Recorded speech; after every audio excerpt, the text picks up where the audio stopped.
എൻ്റെ പേര് ഡോക്ടർ മിഥുൻ. ഞാൻ കേരള ഗവൺമെൻറ് ഹെൽത്ത് സർവീസിലെ ഗൈനക്കോളജിസ്റ്റായിട്ട് വർക്ക് ചെയ്യുന്നു. പ്രഗ്നൻസിയുമായി ബന്ധപ്പെട്ട 1-2 ചെറിയ കാര്യങ്ങൾ സംസാരിക്കാനാണ് ഈ വീഡിയോ ഞാൻ ചെയ്യുന്നത്. പ്രഗ്നൻസി എന്നുള്ളതൊരു രോഗാവസ്ഥയല്ല, അതൊരു ഫിസിയോളജിക്കൽ സ്റ്റേറ്റാണ്. അപ്പോൾ ഒരു മാറിയ സാഹചര്യം വരുമ്പോൾ ബോഡി കുറച്ച് സിംറ്റംസും സൈൻസും കാണിക്കും. അതാണ് നമ്മൾ പ്രഗ്നൻസിയിൽ കാണിക്കുന്ന വ്യത്യാസങ്ങൾ. അപ്പം രോഗം ഉണ്ടോയെന്ന് വെച്ച് കഴിഞ്ഞാൽ പ്രഗ്നൻസിക്ക് മുമ്പുള്ള കുറച്ച് രോഗങ്ങളുണ്ട്. അത് നമ്മൾ പ്രഗ്നൻസിയിൽ വ്യക്തമായിട്ട് പരിചരണവും ട്രീറ്റ്മെൻറ്റും കൊടുക്കണം. അതിന് കരുതലോടെ ഇരിക്കുകയും വേണം. അങ്ങനത്തെ അസുഖങ്ങളാണ് ഹാർട്ടിലുള്ള അസുഖങ്ങൾ, ബ്രെയിനിലെ അസുഖങ്ങൾ, ഇൻഫെക്ഷൻസ്. ഹാർട്ടിലാണെങ്കിൽ ഇപ്പം വാളിന് തകരാറുള്ള ആൾക്കാരുണ്ടാവും, ഹാർട്ടിന് ദൂരമുള്ള ആൾക്കാരുണ്ടാവും, പിന്നെ അപസ്മാരമുള്ള ആൾക്കാരുണ്ടാവും, ഇൻഫെക്ഷൻസായ ഹെപ്പറ്റൈറ്റിസ്, ചിക്കൻ ബോക്സ്, അങ്ങനത്തെ അസുഖങ്ങളുള്ള ആൾക്കാരുണ്ടാവും. ഇത് ചിക്കൻ ബോക്സ് പോലത്തെ അസുഖം കുട്ടിക്കും വരാനുള്ള സാധ്യതയുണ്ട്. അപ്പോൾ കുട്ടിക്കുമുള്ള കരുതലും എടുക്കണം. അപസ്മാരം, ഹാർട്ട് ഡിസീസും അമ്മയും നല്ലോണം ബാധിക്കാനുള്ള സാധ്യതയുണ്ട്. അപ്പോൾ അതിനും നല്ല കരുതൽ നമ്മൾ എടുക്കണം. പിന്നെ പ്രഗ്നൻസിയിൽ മൂലമുണ്ടാകുന്ന കുറച്ച് അസുഖങ്ങളുണ്ട്. പ്രഗ്നൻസിക്ക് ഉള്ളിൽ കാണുന്ന അസുഖങ്ങൾ ഏറ്റവും കൂടുതൽ കാണുന്നത് ഷുഗറും പ്രഷറുമാണ്. ഈ അസുഖം നേരത്തെ വരാം, പ്രഗ്നൻസിക്ക് മുമ്പും വരാം, പ്രഗ്നൻസി മൂലവും വരാം. അപ്പോൾ പ്രഗ്നൻസി മൂലം ഉണ്ടാകുന്ന ഈ അസുഖങ്ങളും പ്രഗ്നൻസിക്ക് മുമ്പുള്ള അസുഖങ്ങളുമാണ് നമ്മൾ കൂടുതലായിട്ട് കാണുന്നത് അസുഖത്തിൻ്റെ ഗ്രൂപ്പിൽ. അപ്പോൾ അത് നമ്മൾ ശ്രദ്ധയോടെ ഇരിക്കണം. അപ്പം എല്ലാം നോർമലല്ല, ഇങ്ങനത്തെ കുറച്ച് കാര്യങ്ങളുണ്ട്. അപ്പോൾ നമ്മൾ വ്യക്തമായിട്ട് ഡോക്ടറെ കാണിക്കണം, ആവശ്യമുള്ള ടെസ്റ്റുകളൊക്കെ എടുക്കണം, ആവശ്യമുള്ള പരിചരണം എടുക്കണം, ആവശ്യമുള്ള കരുതലെടുക്കണം. ബാക്കിയെല്ലാം ഒരുവിധം നോർമലായിട്ട് പോകുന്നതാണ് നമ്മൾ കാണുന്നത്. എന്നാൽ പോലും അവിടെയും ചിലപ്പോൾ ഡോക്ടറിൻ്റെ സഹായം ആവശ്യമുണ്ട്. ഇവൻ നോർമൽ ഡെലിവറിക്കും ഡോക്ടറിൻ്റെ സഹായം ആവശ്യമുണ്ട്. കാരണം ആ സമയത്ത് ചിലപ്പോൾ കുട്ടി വരാനുള്ള ചെറിയ സഹായം അവസാന നിമിഷം ചിലപ്പോൾ ഡോക്ടർ എപ്പിസോട്ടമി കൊടുക്കേണ്ടി വരും, അത് സ്വിച്ച് ചെയ്യേണ്ടി വരും. പിന്നെ ചിലപ്പം എന്തെങ്കിലും ഇൻസ്ട്രുമെൻറ്റേഷൻ ചിലപ്പോൾ ചെയ്യേണ്ടി വരും, വാക്വം ഡെലിവറി പോലത്തെ എന്തെങ്കിലും കാര്യങ്ങൾ ചിലപ്പോൾ ചെയ്യേണ്ടി വരും. എന്നാൽ കുട്ടിക്ക് വെയിറ്റ് കൂടിയ കുട്ടിയാണ്, കുട്ടി തിരിഞ്ഞ് വരുന്നില്ല, കുട്ടിക്ക് പെട്ടെന്ന് ശ്വാസമുട്ടലുണ്ടാകുന്നു, അങ്ങനത്തെ പ്രശ്നങ്ങൾ വരുമ്പോൾ സിസേറിയൻ ചെയ്യേണ്ട ആവശ്യമുണ്ട്. അപ്പോൾ നോർമലാണെന്ന് വെച്ചാൽ നോർമലാണ്, എന്നാലും ചിലപ്പം ഡോക്ടറിൻ്റെ സഹായം നല്ലോണം ആവശ്യം ഉണ്ട്. ചില സമയം ആദ്യം മുതൽ കരുതലെടുക്കേണ്ട അസുഖങ്ങളുമുണ്ട്. അപ്പോൾ ഇതെല്ലാം നമ്മൾ മനസ്സിൽ കാണണം. അപ്പം നമ്മൾ ഡോക്ടറെ സമീപിക്കുമ്പോൾ ആദ്യം ചെയ്യേണ്ടത് നമ്മൾ പാസ്റ്റ് മെഡിക്കൽ റെക്കോർഡ്സ് എല്ലാം ഡോക്ടറെ കാണിക്കണം. അപ്പോൾ അതിലൊന്ന് ഡോക്ടറിന് പലപ്പോഴും ക്ലൂ അതിൽ നിന്നാണ് കിട്ടുന്നത്. പിന്നെ നിങ്ങളുടെ സജഷൻസ് അങ്ങോട്ട് പറയണം, എങ്കിൽ ഡോക്ടറിന് കൂടുതലത് എളുപ്പമായിട്ട് മനസ്സിലാക്കാൻ പറ്റും. ഈ പ്രഗ്നൻസി മൂന്നായിട്ടാണ് പ്രഗ്നൻസിയിൽ 9 മാസം 3 മാസം 3 മാസം വെച്ചുള്ള 3 ഷിഫ്റ്റായിട്ടാണ് തിരിച്ചിരിക്കുന്നത്. അതിൽ ആദ്യത്തെ 3 മാസത്തെ കാര്യങ്ങളാണ് ഞാൻ ഈ വീഡിയോ പറയാൻ ഉദ്ദേശിക്കുന്നത്. അപ്പം ഞാൻ പറഞ്ഞില്ലേ, ഈ മെഡിക്കൽ റെക്കോർഡ്സ് ഡോക്ടറെ കാണിക്കുമ്പോൾ ഈ ആൻറ്റിനേറ്റൽ എന്ന് പറഞ്ഞാൽ പ്രഗ്നൻസി സ്റ്റേറ്റിന് ആൻറ്റിനേറ്റൽ എന്നാണ് നമ്മൾ പറയുന്നത്. ആൻറ്റിനേറ്റൽ വിസിറ്റ്സ് എന്ന് പറയും ഡോക്ടറെ കാണാൻ പോകുന്നത്. അപ്പോൾ ഒരു 14 ആൻറ്റിനേറ്റൽ വിസിറ്റൊക്കെയാണ് പല സംഘടനകളും, ലോകവ്യാപകമായ സംഘടനകളും നിർദ്ദേശിക്കുന്നത്. 12 മുതൽ 14 വിസിറ്റാണ്. ആ വിസിറ്റിനൊരു ഗുണമെന്ന് പറഞ്ഞാൽ ഡോക്ടർ ഫസ്റ്റ് ടൈം പോകുമ്പോൾ ചിലപ്പോൾ ഡോക്ടറെ മനസ്സിലാക്കാൻ പറ്റണമെന്നില്ല നിങ്ങളുടെ അസുഖങ്ങൾ. ഇപ്പം നിങ്ങൾ ചിലപ്പോൾ പറയാതിരിക്കുന്ന അസുഖങ്ങളുണ്ടാവും, നിങ്ങൾ ചിലപ്പോൾ ശ്രദ്ധിക്കാതിരിക്കുന്ന അസുഖങ്ങളുണ്ടാവും. അത് ഓരോ പ്രാവശ്യം ഡോക്ടർ ഇങ്ങനെ ചോദിക്കുമ്പോഴായിരിക്കും ചിലപ്പോൾ ശരിക്കും അത് ഡോക്ടറിൻ്റെ മനസ്സിലേക്ക് വരുന്നത്. അപ്പോൾ ആൻറ്റിനേറ്റൽ വിസിറ്റ്സ് ഭയങ്കര ഇമ്പോർട്ടൻ്റ് ആണ്. ഒരു മിനിമം ഒരു 6 വിസിറ്റെങ്കിലും നടത്തണം, ഡോക്ടറിനെ കാണിക്കണം. ഒരു 14 വിസിറ്റ് ആണ് ഒരു ഐഡിയൽ വിസിറ്റ് എന്ന് പറയുന്നത്. അത് ഞാൻ പറഞ്ഞില്ലേ, ആ രോഗിയെ പൂർണ്ണമായിട്ട് മനസ്സിലാക്കാനും വേണ്ടിയിട്ടാണ് ശരിക്കും. അപ്പം ഓരോ പ്രാവശ്യം നമ്മൾ പ്രഷറുണ്ടോ, ഷുഗറുണ്ടോ, അല്ലെങ്കിൽ ബ്ലഡ് ഗ്രൂപ്പ് ഏതാണ്, നെഗറ്റീവ് ആണോ, അല്ലെങ്കിൽ ഹാർട്ടിന് എന്തെങ്കിലും പ്രശ്നമുള്ള ആളാണോ, ഫാമിലി ഹിസ്റ്ററി എന്തെങ്കിലും ഉണ്ടോ, നടക്കുമ്പോൾ കഥപ്പുണ്ടോ, തലചുറ്റലുണ്ടോ, ഈ കാര്യങ്ങളൊക്കെ ചോദിക്കുമ്പോഴാണ് നമ്മൾ ഈ പല കാര്യങ്ങളും നമ്മൾ മനസ്സിലാക്കാൻ പറ്റും. അപ്പോൾ വിസിറ്റ് വളരെ ഇമ്പോർട്ടൻ്റ് ആണ്. ഡോക്ടറെ കാണിക്കുക എന്നുള്ളത് വളരെയധികം ഇമ്പോർട്ടൻ്റ് ആണ്. അത് നമ്മൾ നോർമൽ എന്ന് പറഞ്ഞാലും ഈ ചെറിയ ചെറിയ കാര്യങ്ങൾ, അത് പ്രഗ്നൻസിയിൽ എപ്പോഴും ചെറിയ കാര്യങ്ങൾ എപ്പോഴും സീരിയസ് ആയിട്ട് എപ്പോഴെങ്കിലും മാറാനുള്ള സാധ്യതയുണ്ട്. അത് നമ്മൾ പേടിക്കേണ്ട കാര്യമല്ല, നമ്മൾ പക്ഷെ കരുതലോടെ ഇരിക്കേണ്ട കാര്യങ്ങളാണ് ഈ കാര്യങ്ങളൊക്കെ. ഇതെല്ലാം നോർമലായിട്ട് നമ്മൾ ഡെലിവറി ആക്കാൻ വേണ്ടി നമ്മൾ ശ്രദ്ധിക്കാനുള്ള കാര്യങ്ങളാണ് ഈ പറയുന്നത്, അല്ലാതെ ഒരു അപ്രിവെൻഷന് വേണ്ടി പറയുന്ന കാര്യങ്ങളല്ല. പിന്നെ ഞാൻ പറഞ്ഞില്ല, 3 ആയിട്ട് തിരിച്ചിട്ടുണ്ട്, 3 ട്രൈമസ്റ്ററായിട്ട് തിരിച്ചിട്ടുണ്ട്. First 3 month, second 3 month, third 3 month. അപ്പം നമ്മൾ ഈ പ്രഗ്നൻസിയെ കണ്ടുപിടിക്കുന്നത് ടെസ്റ്റ് ചെയ്തിട്ടാണ്. ഒരു പ്രഗ്നൻസി കിറ്റ് ഉണ്ട്, UPT കിറ്റെന്ന് നമ്മൾ സാധാരണ പറയും. അത് നമ്മൾ സാധാരണ മെൻസസ് ആവാത്ത ഒരാൾ, മെൻസസ് ആവുന്ന ആൾ പെട്ടെന്നൊരു മാസം മെൻസസ് ആവുന്നില്ല. അപ്പോൾ നമ്മൾ സംശയം തോന്നിയിട്ടാണ് നമ്മൾ ഈ UPT കിറ്റ് വാങ്ങിച്ച് ചെയ്യുന്നത്, യൂറിൻ അതിനകത്ത് ഒഴിച്ചിട്ട് ചെയ്യുന്നത് ആ ടെസ്റ്റ്. അപ്പോൾ അതിനകത്ത് നോർമലാണെങ്കിൽ 2 ലൈൻ ഉണ്ടാവും. അപ്പോൾ ഒരു നോർമൽ പ്രഗ്നൻസി ആയിട്ട് നമുക്ക് മനസ്സിലാക്കാം. ഇതൊരു കൺഫർമേറ്ററി ടെസ്റ്റ് അല്ല. കൺഫർമേറ്ററി ടെസ്റ്റ് ശരിക്കും സ്കാൻ ചെയ്യുമ്പോഴോ ആണ് ശരിക്കും കൺഫർമേറ്ററി ആവുന്നത്. അത് സ്കാൻ നമ്മൾ നേരിട്ട് അത് കാണുന്നു, കുട്ടിയെ കാണുന്നു, കുട്ടിയുടെ ആ സാക്ക്, ജസ്റ്റേഷൻ സാക്ക് കാണാൻ പറ്റുന്നുണ്ട്, കുട്ടിയുടെ ബോഡി പാർട്സ് കാണാൻ പറ്റുന്നുണ്ട്. അപ്പോഴാണ് ശരിക്കും കുട്ടിയെ നമ്മൾ മനസ്സിലാക്കുന്നത് കുട്ടി ഉണ്ടെന്നുള്ള കാര്യം. ഈ പ്രഗ്നൻസി ടെസ്റ്റ് പോസിറ്റീവ് വേറെ പല കാര്യങ്ങളിലും വരാം. ഈ മോളാർ പ്രഗ്നൻസി എന്നൊക്കെ പറഞ്ഞ അസുഖങ്ങളിൽ പ്രഗ്നൻസി പോസിറ്റീവ്, ചില കെമിക്കൽസ് മൂലം പോസിറ്റീവ് കാണിക്കാനുള്ള സാധ്യതയുണ്ട്. അപ്പം എപ്പോഴും കൺഫർമേറ്ററി ടെസ്റ്റാണ് നമ്മൾ ഐഡിയൽ. അത് ഫസ്റ്റ് ചെയ്യുന്ന ടെസ്റ്റ് സ്ക്രീനിങ് ടെസ്റ്റ് പോലെ തന്നെ UPT ടെസ്റ്റ് ചെയ്യുന്നു. അതിനുശേഷം നമ്മൾ കൺഫേം ചെയ്യുന്നത് സ്കാനിൽ കൂടെയാണ്. അപ്പോൾ UPT എന്ന് പറഞ്ഞാൽ യൂറിൻ ടെസ്റ്റ് ചെയ്യുമ്പോൾ ചിലപ്പം 2 ലൈന് പകരം 1 ലൈനേ ഉണ്ടാവുള്ളൂ. അത് പ്രഗ്നൻസി ഇല്ലാത്തതുകൊണ്ട് മാത്രമായിരിക്കില്ല, ഇല്ലാത്തതുകൊണ്ടാണ് മെയിൻ റീസൺ. ചിലപ്പോൾ ഏർലി ആയിട്ട് നമ്മൾ ടെസ്റ്റ് ചെയ്യുമ്പോൾ ഈ മാസമുറ തെറ്റി വരുന്ന ആൾക്കാർക്ക് കൃത്യമായിട്ട് 1 മാസം ആകുമ്പോൾ ആയിട്ടുണ്ടാവില്ല, കുട്ടി വളർച്ച എത്തിയിട്ടുണ്ടാവില്ല. അപ്പം കുട്ടീൻ്റെ വളർച്ച ഒരുവിധം ആകുമ്പോൾ മാത്രമേ അത് ഹോർമോൺ പ്രൊഡ്യൂസ് ചെയ്യുമ്പോൾ മാത്രമേ അത് പോസിറ്റീവ് ആവേണ്ട ആ സ്റ്റേജിലേക്ക് എത്തുള്ളൂ. അപ്പോൾ ഏർലി പ്രഗ്നൻസി ആയിരിക്കാം. പിന്നെ ഒരു സ്റ്റേജ് എന്ന് പറഞ്ഞാൽ ആ 2 ലൈനിൽ 1 ലൈൻ വീക്കായിരിക്കും, ഫെയിൻ്റ് എന്ന് പറയും. ചില ടേംസ്, ചില ആൾക്കാർ ഫെയിൻ്റ് ലൈൻ എന്ന് പറയും, ചില ആൾക്കാർ വീക്കിലി പോസിറ്റീവ് എന്ന് പറയും.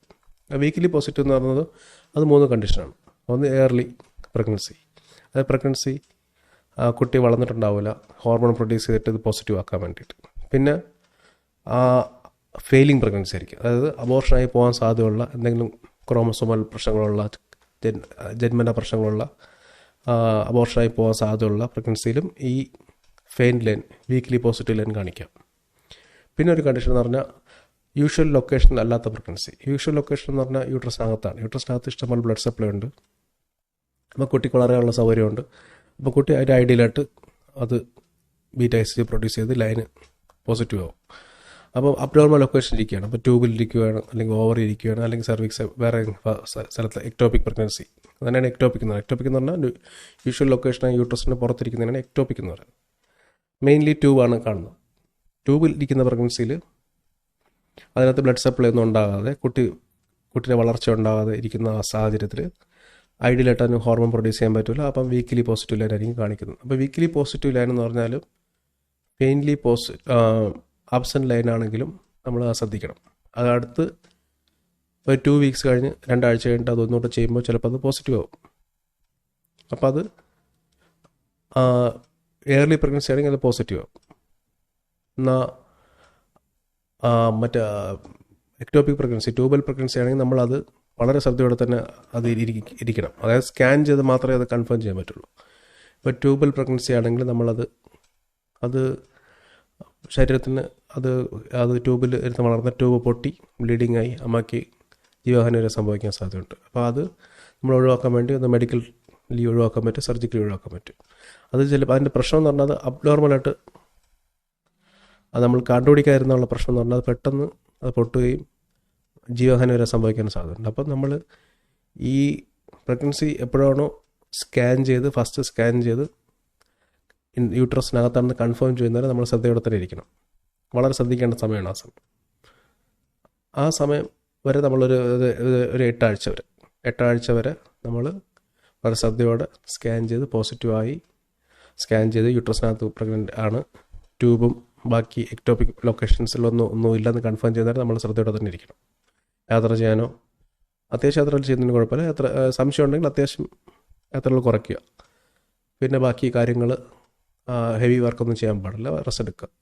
എന്തെങ്കിലും സംശയം, തലകറക്കം, തലചുറ്റൽ, പൾസ് റേറ്റ് കൂടുന്നു, BP കുറയുന്നു, അങ്ങനെയൊക്കെയുള്ള സാഹചര്യം പെട്ടെന്ന് ഡോക്ടറെ കാണണം. അത് 8 ആഴ്ച കഴിഞ്ഞ് നമ്മൾ സ്കാൻ ചെയ്ത് ഡേറ്റിംഗ് സ്കാൻ എന്ന് പറയുന്നത് അതാണ് ഏറ്റവും ഇമ്പോർട്ടൻ്റ് സ്കാൻ. കാരണം ആ സ്കാനിലാണ് ശരിക്കും കുട്ടിയുടെ ഡെലിവറി ആവുന്ന സമയം നിർണ്ണയിക്കുന്ന ആ ഫസ്റ്റ് സ്കാനിൽ നിന്നാണ്. കാരണം പിന്നെ കുട്ടി വളരുന്നത് കുട്ടിയുടെ കോൺസ്റ്റിറ്റ്യൂഷൻ അനുസരിച്ച് അച്ഛൻ്റെ അമ്മയുടെയും സൈസ് അനുസരിച്ച് കുട്ടി വളർന്നുകൊണ്ടിരിക്കും. ചില കുട്ടി 2.5 kg ആയിരിക്കും, ചിലത് 3.5 kg ആയിരിക്കും. അപ്പം നമുക്ക് ലാസ്റ്റ് സ്കാനിലുള്ള ഡേറ്റ് വെച്ചിട്ട് നമുക്ക് ഡെലിവറി ഡേറ്റ് നിശ്ചയിക്കാൻ പറ്റില്ല. എല്ലാ കുട്ടികളും ഫോം ചെയ്യുന്ന സമയത്ത് ആദ്യത്തെ സ്റ്റേജിൽ എല്ലാ കുട്ടികളും അത് ഈക്വൽ സൈസ് ആയിരിക്കും. അപ്പോൾ നമുക്ക് ശരിക്കും അതിൻ്റെ സൈസ് CR ലെന്തോ ജസ്റ്റേഷൻ സാക്ക് സൈസ് അനുസരിച്ചോ, അത് നമ്മൾ റേഡിയോളജിക്കൽ ടൈംസ് ആണ്, അത് അനുസരിച്ചിട്ട് നമുക്ക് estimated date of delivery EDD നമ്മൾ ഫസ്റ്റ് സ്കാനിൽ കാണാൻ പറ്റും. എസ്റ്റിമേറ്റഡ് ഡേറ്റ് ഓഫ് ഡെലിവറി ആ ഡേറ്റ് നിശ്ചയിക്കാൻ പറ്റുന്നത് ഫസ്റ്റ് സ്കാനിലാണ്. അപ്പോൾ ബാക്കി സ്കാനുകളിലെ ഡേറ്റ് പറഞ്ഞാൽ പോലും നമ്മൾ അതല്ല എടുക്കേണ്ടത്, ഫസ്റ്റ് സ്കാനാണ് എടുക്കേണ്ടത്. അത് പ്രത്യേകം മനസ്സിലാക്കേണ്ട കാര്യമാണ്. അത് ഫസ്റ്റ് സ്കാൻ ഭയങ്കര ഇമ്പോർട്ടൻ്റ് ആണ്, അത് മിസ്സാക്കാൻ പാടില്ല ശരിക്കും. അത് കഴിഞ്ഞൊരു 11 മുതൽ 13 ആഴ്ച, ഒരു ഏകദേശം 3 മാസമൊക്കെ ആകുമ്പം, 3 മാസത്തിൻ്റെ അവസാനത്തും ഒരു സ്കാനുണ്ട്, ന്യൂക്ലിയർ ട്രാൻസ്ലൂസൻസി ടെസ്റ്റ് എന്ന് പറയും. ആ ടെസ്റ്റും ആ സ്കാനാണ്. ആ സ്കാനും ഒരു ബ്ലഡ് ടെസ്റ്റ് ഉണ്ട്. അതിൽ രണ്ട് കാര്യങ്ങൾ നോക്കണം. ഒന്ന് ഫ്രീ ബീറ്റ ECG, പിന്നെ പാപ്പ എന്നൊരു test, pregnancy associated plasma protein. ആ ടെസ്റ്റ് പ്ലാസ്മ പ്രോട്ടീൻ A, ഈ പാപ്പ A എന്ന ടെസ്റ്റും ഫ്രീ ബീറ്റ ECG നോക്കി ഈ NT സ്കാനും കൂടെ ചേർത്തിട്ടാണ് 3 അനോമലീസ്, അംഗവൈകല്യങ്ങൾ ജന്മനാ ഉള്ള 3 അസുഖങ്ങൾ കണ്ടുപിടിക്കുന്നത് ഈ ടെസ്റ്റ് ചെയ്തിട്ടാണ്. അത് 11 മുതൽ 13 ആഴ്ചയിലാണ് ചെയ്യേണ്ടത്. അതിനകത്ത് കണ്ടുപിടിക്കുന്നത് ക്രോമോസോം 13, ക്രോമോസോം 18, ട്രൈസോമി, എല്ലാം ട്രൈസോമിയാണ്. ട്രൈസോമി 13, ട്രൈസോമി 18, ട്രൈസോമി 21 ആണ് ഡൗൺ സിൻഡ്രോം. ഈ അസുഖങ്ങൾ കണ്ടുപിടിക്കുന്നത് ഈ സ്കാനിൽ കൂടെയാണ്. അപ്പോൾ ഈ സ്കാന് പ്രത്യേകിച്ച് എല്ലാവരും ചെയ്യാൻ ശ്രമിക്കണം. പ്രത്യേകിച്ച് അത് 28-30 വയസ്സിന് ശേഷമുള്ള ആൾക്കാർ പ്രത്യേകം ശ്രദ്ധിക്കുക. ഫസ്റ്റ് പ്രഗ്നൻസി ആണെങ്കിൽ പ്രത്യേകം അത് ചെയ്യാൻ ഡോക്ടർ പറയുമ്പോൾ നമ്മളത് ചെയ്യണം. പിന്നെ വരുന്നത് എന്തൊക്കെ കാര്യങ്ങൾ, എന്തൊക്കെ ടെസ്റ്റാണ് ചെയ്യേണ്ടതെന്നുള്ളത്. അത് നമ്മൾ ആദ്യം ബ്ലഡ് ഹീമോഗ്ലോബിൻ നോക്കണം, രക്തക്കുറവുണ്ടോ എന്ന് നോക്കണം. അതാണ് ഏറ്റവും ഇമ്പോർട്ടൻ്റ്. അത് കുട്ടിയുടെ വളർച്ചയ്ക്കും അമ്മയുടെ ആരോഗ്യത്തിനും വളരെ ഇമ്പോർട്ടൻ്റ് ആണ്. പിന്നെ യൂറിൻ ടെസ്റ്റ് ചെയ്ത് നോക്കുക, തൈറോയ്ഡ് ടെസ്റ്റ് ചെയ്ത് നോക്കുക, HIV ടെസ്റ്റ് ചെയ്ത് നോക്കുക, മഞ്ഞപ്പിത്തത്തിന് HPSAG ടെസ്റ്റ് ചെയ്ത് നോക്കുക, VDRL സിഫിലിസിന് ടെസ്റ്റ് ചെയ്ത് നോക്കുക. അതിപ്പോൾ കുറവാണെങ്കിൽ നമ്മൾ അത് ടെസ്റ്റ് ചെയ്യണം. പിന്നെ ബ്ലഡ് ഗ്രൂപ്പ് നോക്കണം, പോസിറ്റീവ് ആണോ നെഗറ്റീവ് ആണോ നോക്കണം. അമ്മ നെഗറ്റീവ് ആണ്, അച്ഛൻ പോസിറ്റീവ് ആണെങ്കിൽ കുട്ടി പോസിറ്റീവ് ആകാനും ആൻറ്റിബോഡി അമ്മയുടെയും കുട്ടിയുടെയും ബ്ലഡ് തമ്മിൽ ഒരു മിസ്മാച്ച് ഉണ്ടാവാനും ആൻറ്റിബോഡി പ്രൊഡക്ഷനും ഉള്ള സാധ്യതയുണ്ട്. അത് അടുത്ത പ്രഗ്നൻസിയിൽ പ്രശ്നങ്ങളുണ്ടാക്കും അടുത്ത കുട്ടി ജനിക്കുമ്പോൾ. അപ്പം അത് പ്രത്യേകം ശ്രദ്ധിക്കണം. അത് ഈ കുട്ടിക്കും പ്രശ്നം ഉണ്ടാകാൻ സാധ്യതയുണ്ട്. അപ്പം അത് മിക്സായി കഴിഞ്ഞാൽ, അപ്പോൾ അത് മിക്സിങ് നടക്കുന്നുണ്ടോ എന്നൊരു ടെസ്റ്റുണ്ട്, ICT എന്ന് പറയും, ഇൻഡയറക്റ്റ് കോം ടെസ്റ്റ്. ആ ടെസ്റ്റ് ചെയ്യുക 2 പ്രാവശ്യങ്ങളും ചെയ്യണം. ആദ്യം ഫസ്റ്റ് ട്രൈമസ്റ്ററിലും സെക്കൻഡ് ട്രൈമസ്റ്ററിലും 2 ട്രൈമസ്റ്ററിലും ചെയ്യുന്നതാണ് നല്ലത്. ആ ടെസ്റ്റ് ചെയ്യുക. അതിനനുസരിച്ച് അത് ബാക്കിയുള്ള ട്രൈമസ്റ്ററുകൾ വരും വീഡിയോയിൽ ഞാനത് പറയുന്നതായിരിക്കും. അത് നമ്മൾ കഴിക്കേണ്ട ഏറ്റവും ഇമ്പോർട്ടൻ്റ് ഉള്ള മരുന്നെന്ന് പറഞ്ഞാൽ ഫോളിക് ആസിഡാണ്. ഫോളിക് ആസിഡ് നമ്മൾ ഇന്ത്യയിൽ 5 mg ആണ് കൊടുക്കുന്നത്. 5 mg നമ്മൾ പ്രഗ്നൻസി കൺഫേം ചെയ്യുന്ന ദിവസം മുതൽ കഴിച്ചു തുടങ്ങുക. അത് 14 ആഴ്ച വരെ കഴിക്കേണ്ടതാണ്. ഇപ്പം നമ്മൾ ഈ ടെസ്റ്റ് ചെയ്യുമ്പോൾ എന്തെങ്കിലും അബ്നോർമാലിറ്റി ഉണ്ടെങ്കിൽ അതിനനുസരിച്ച് ട്രീറ്റ്മെൻറ്റ് എടുക്കണം. ഇപ്പം രക്തക്കുറവുണ്ടെങ്കിൽ അയൺ ഫോളിക് ആസിഡ്, അയൺ ഗുളിക കഴിക്കേണ്ടി വരും, അല്ലെങ്കിൽ ഇഞ്ചക്ഷൻ എടുക്കേണ്ടി വരും. ഈ ടാബ്ലറ്റ് നമ്മൾ കഴിക്കേണ്ടി വരും. പിന്നെ ഹാർട്ട് ഡിസീസോ എന്തെങ്കിലും മഞ്ഞപ്പിത്തോ അല്ലെങ്കിൽ അപസ്മാരോ സൈക്കാട്രിക് ഇൽനസോ തൈറോയിഡോ ഉണ്ടെങ്കിൽ തൈറോയിഡിൻ്റെ മരുന്നെല്ലാം കഴിക്കേണ്ടി വരും. അത് നമ്മൾ ഗൈനക്കോളജിസ്റ്റ് മാത്രമല്ല ഫിസിഷ്യനെയും കാണിക്കേണ്ടി വരും. അപ്പോൾ അവരുടെ ഹെൽപ്പ് നമുക്ക് ആവശ്യമാണ്. അപ്പം ഈ കാര്യങ്ങളാണ് നമ്മൾ ആദ്യത്തെ 3 മാസം ശ്രദ്ധിക്കേണ്ട കാര്യങ്ങൾ. അപ്പം ഒന്നുകൂടെ പറഞ്ഞു കഴിഞ്ഞാൽ, ആദ്യം ടെസ്റ്റ് ചെയ്തിട്ട് അത് പോസിറ്റീവായിട്ട് നമ്മൾ സ്കാൻ വെച്ച് കൺഫേം ചെയ്യണം. അതിനുശേഷം